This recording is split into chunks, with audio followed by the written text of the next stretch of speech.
So we are still waiting a little bit. There we go. We are live. And let's check out. Okay, we got 10 people. So welcome to our 2:30 fireside chat on raising the spirituality of your members by having them engage in digital missionary work. And we're here with Alan Reed, who's the stake president for the Rexburg, Idaho YSA 10th stake. And he has done an amazing job with getting all of his stake, which is a lot of youth, to be digital missionaries. And we totally want to hear about this experience. And Alan, one thing I've done in my previous sessions is I kind of gave everybody a type of person that we're talking about to set the context for this. So I've been part of different digital missionary initiatives. And the one person I like to talk to is, pretend you're talking to a leader of a congregation who they have not, they're busy at work. They don't do any too little Facebook, and they are worried about social media and the challenges they can come, right? But they know they need to do something in digital, but they have all these hesitations. So to start this off, I would like to ask you, what would be your advice now that you've done this and you've seen blessings in people's lives? What would you be your advice to this leader as he is really trying to figure out this Facebook and this digital media, and he has all these apprehensions? What would you tell him, and how would you guide him? I appreciate that, Stephen. The main thing with the leaders is to help him understand the why. The reason why he wants his members to do this, the young single adults in his stake, or any members, regardless of the age. And so the why is because of the protection and the extra blessings that come to them, to the members of their ward or their stake by doing this work.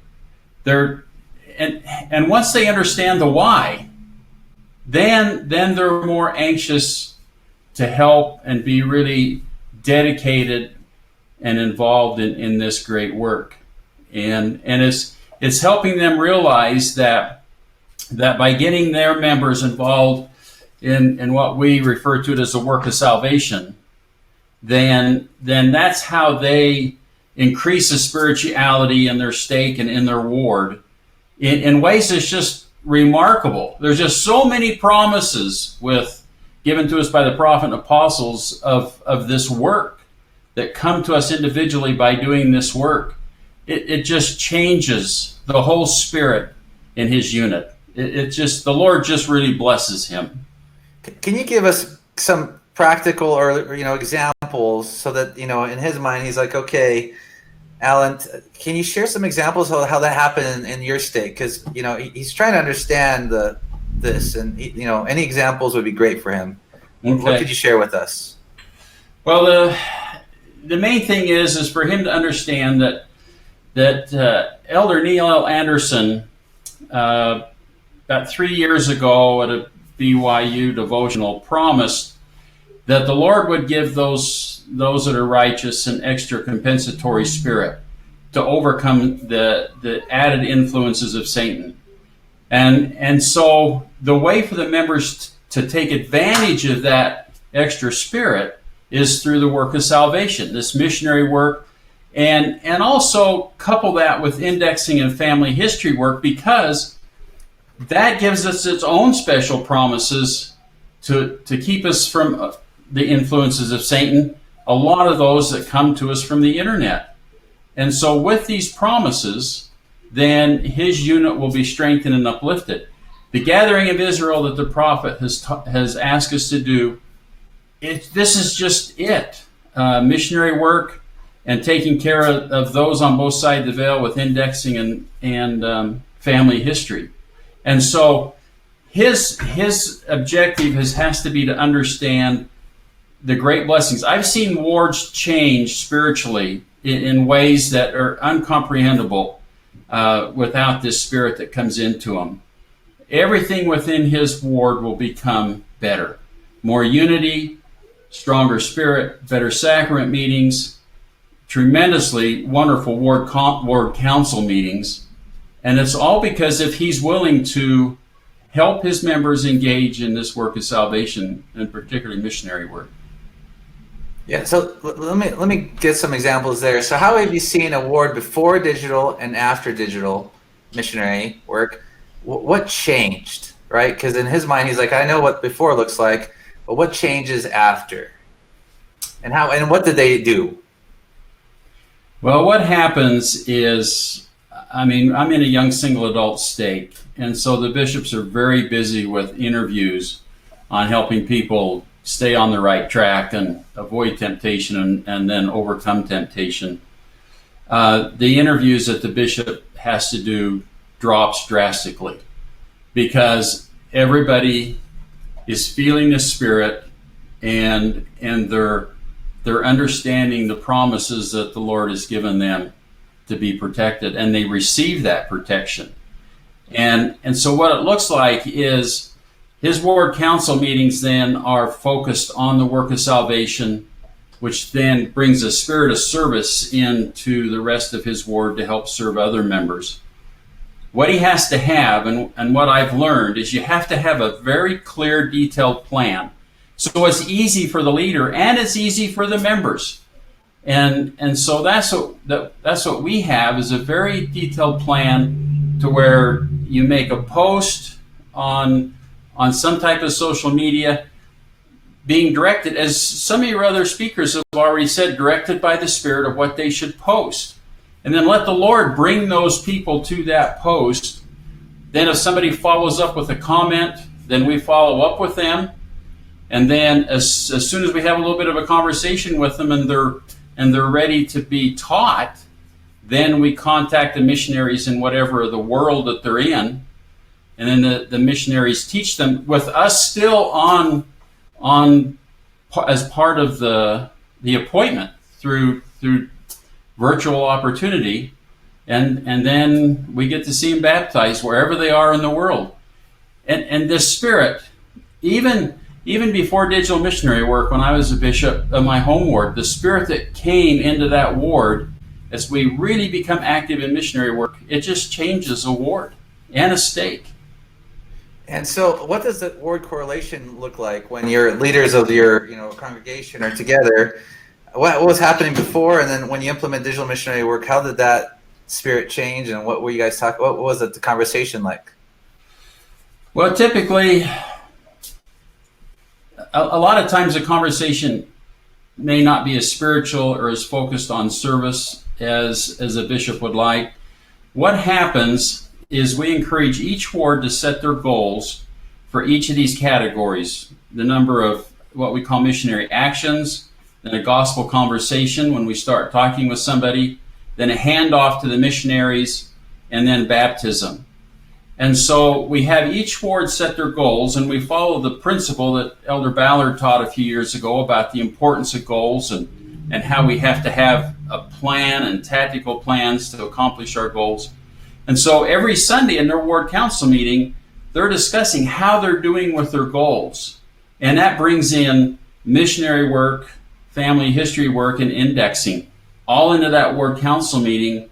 And because of the spirit that creates, it also provides better conversations and counseling together concerning the members of their ward, how they can get members of their ward involved in that are having spiritual challenges and troubles.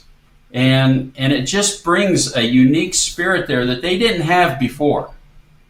No, I love that, because throughout the day we've heard speakers that when you're engaged in digital missionary work, it takes you're waking up earlier, you're prepared, you're reading your scriptures more, you're interacting with people online, you're answering questions, you're diving into deep gospel questions, you're helping them progress.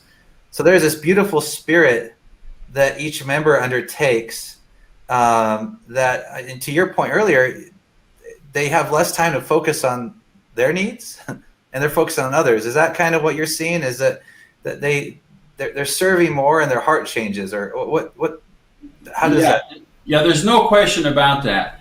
So pretty much all of our wards will take one night where they'll have an indexing and family history night. And the one sister talked about her Temple Thursday that she's doing now. Well, we do that every ward. We do that every week. We get together, we index and index and do family history work. We also encourage them to make a post, so they're at least trying to determine what the Lord wants them to do in posting at least once a week, if not more. And so that unity that comes into this is just really spectacular as they keep that at the forefront. So let me ask you this. You might get leaders outside of Rexburg, where you are located, where there's a lot more people that are not of our religion or faith. And they might say, well, there's so much missionary work out there, but it seems like members are having trouble doing it. And it seems like sometimes mission work dies a little bit because they're like, well, no one cares. How could you see this helping those leaders kickstart the missionary spirit engine that they're not having today, even though they're sitting in a field with a lot of people that would be interested in listening to the gospel? Right, and that's an excellent point. What happens if you get them involved in social media missionary work and digital missionary work is that it takes away the fear factor of having to go across the road to your neighbor and ask them if they're interested. Because you're just making a post. You're trying to determine what the Lord wants you to say, and you're posting it out there, and you're waiting for the Lord then to bring those people back to you. Now, what happens is when that starts to occur and people get the spirit of all of this, then it moves with them into their neighbors and their friends and others, and they're not so worried about talking to them. It just changes their spirit about missionary work altogether, because they're seeing conversations, they're having conversations. I mean, in our stake, in 2019, we had 61 baptisms in our stake all across the world. Now people get excited about that, and so then they're willing to talk to others. We see them taking advantage of calling their friends or that they had in high school or other people and saying, hey, you ought to think about this. So it just spills over. Yeah, it's the thing that I'm learning here with you is it reboots the ward to focus on the missionary spirit, and you may be teaching people all over the world, but the after effects of them being able to work locally, it's even better because it overcomes that fear factor a little bit. Exactly. It finally breaks the ice. You have to have a clear plan so they can see how easy it is. Once they catch the spirit, I mean, it's wonderful. I love that. And now let's talk a little bit about a question came in, which was Facebook and social media platforms have bad images, right? Pornography is a big challenge for leaders, and that's why they kind of shy away from these platforms. And we talk about the spirit that protects people. And how do you counsel and help a leader or a parent? What do you tell them that, how is the Heavenly Father going to protect their child or their youth in your case, or their husband as they engage in this work with all this stuff bad that can happen in there with images? Well, imagine if you're sitting around the table as a family and you're all involved in this together. Now somebody's not going to go to someplace they shouldn't be, but if they do it unitedly together as a family, and even as a ward, when you have ward indexing and family history nights, including in being involved in missionary work, it just brings a spirit to you into them that will change their life and help them overcome this. There's the promises is that if we're involved with indexing and family history work, that pornography situation is just almost taken away. And I've seen it happen on campus. And so we get them involved in all of these things. Really, it's a matter of having faith in what the prophet and apostles have told us. And if we do, and we figure out how to do it as a family and as wards, it takes care of itself. No, I see that because I look at our family. My wife has been helping me with our Follow Jesus Christ group, and we talk about experiences that have happened in that group and people we teach and questions that we get and how would we answer those questions. And where you were having a discussion maybe about school and how your day went, now you're starting to talk about the gospel and how to help someone else. And then when you're on Facebook or when you're using social media, you're teaching yourself not to surf and just aimlessly watch, but you're teaching yourself how do I share the gospel with people, and I got someone that's interested here, and what did people say about my post? So you're giving yourself the good habits by doing this versus the bad habits. So I could see how the Spirit really helps you and protects you as you're doing that. Yeah, it just changes the conversation completely, whether it's with your family, in your apartment, with your ward, or your state. It really does just change that and bring a different spirit in. So let's talk about this. So they're like, okay, I want to try it. Right? You sold me on doing digital missionary work. I would want to implement it. What would be what steps would you lay out to say, this is how I suggest you go about doing this, right? Okay, that's a great question. So we have within our stake, we have a missionary and work of salvation plan, and particularly the missionary plan that we give to everyone. And the missionary plan has to be very simple. So we've got 4 steps, like I explained to you. A missionary action where they put some kind of post out there, a conversation, then if somebody comes back to you, hand off to the missionaries, and then the baptism.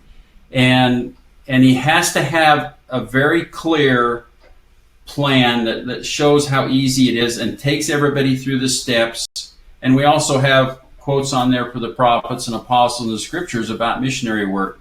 So they get the spirit of this.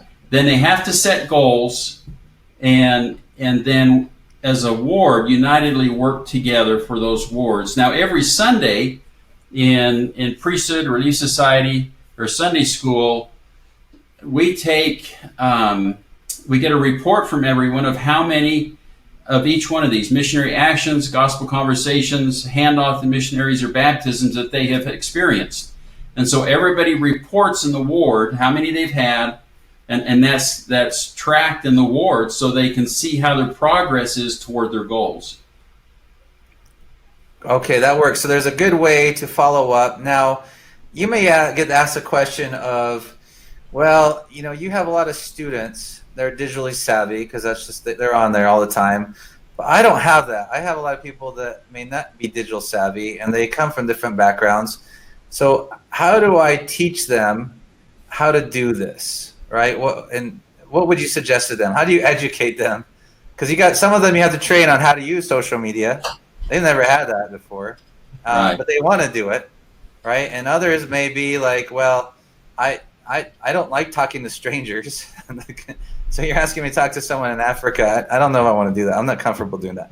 But how do you implement a training program so that you can get people that they have the desire but they don't know how to learn? So what would you suggest there?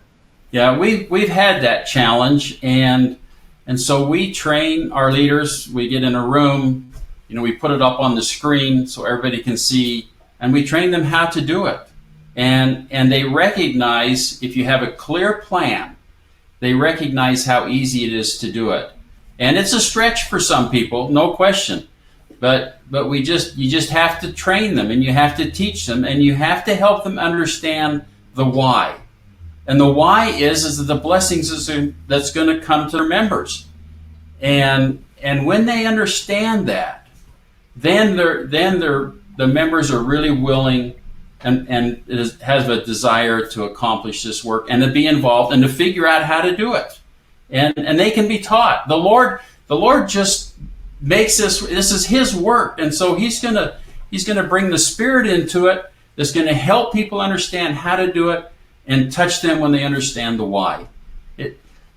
It will work. It's so much fun, and it just takes some training. Yeah, and let me ask you another question.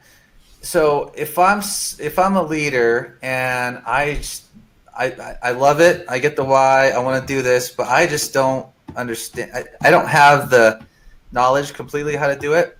What suggestions would you have so he could build a team around him that has that knowledge to pull this off? Right. Well, yeah, that's what his ward council's for. You counsel together, you determine who has the ability to do this and to teach it. One of his counselors should be responsible for it and do all of the legwork on it and make sure things are taking place. That's his responsibility. We meet with our ward mission leaders every week from all of the wards to get a report, to see how they're doing, to help them keep inspired and directed about this. And so you find the people that can do it, and you turn them loose and let them take care of it under the spirit that comes with it. So let me ask you one more question. Let's and this is coming. It's a little different angle, but let's say there is members in a stake who love digital missionary work, and they see the blessings, but their leaders just don't see it and don't understand it.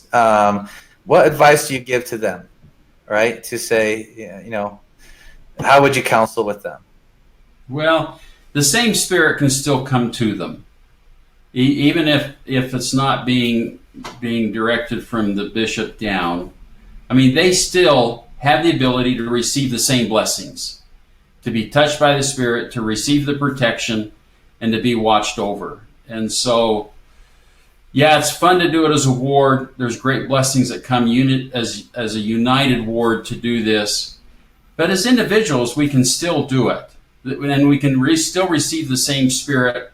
And I'll tell you, as they start doing it and explaining to others, it's going to grow and grow within their ward. Yes, and that is so as they share their testimony, their experience, and what would you tell them how to share that, how to keep that missionary spirit going, right? What activities or events, or how does that spirit blossom in a ward? How can they, even though they're in a leadership capacity, help the spirit blossom of digital missionary work in their ward? Digital missionary work is really true ministering, and it's through ministering that we accomplish the Lord's work, and it's just a matter of them being involved with it and sharing with others what's going on and the effect that it's having in their life, and others seeing the change that's happening to them, and it's just. As a bishop or stake president, I would be afraid not to do this now because I see the tremendous spiritual opportunities that come to my members. But as an individual member, we also want to do it because of the great promises that are there. We just do not want to miss out on this, and to be a part of the Lord's work and help minister to members and to those that are not of our faith. Once you start, you just cannot let it go. You cannot let it go, and that is a good way.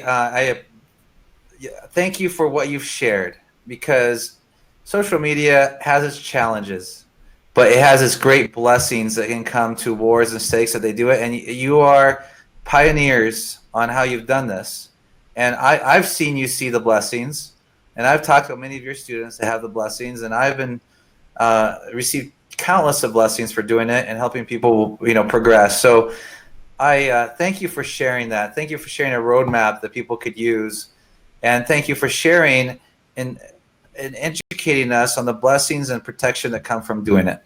So I appreciate this time you've shared with us, and I thank you. Oh, you're very welcome. It's such a blessing. I'm grateful to be a part of this. Thank you for what you're doing. Oh, thank you, Alan. And we're going to end now. Thank you. Thank you.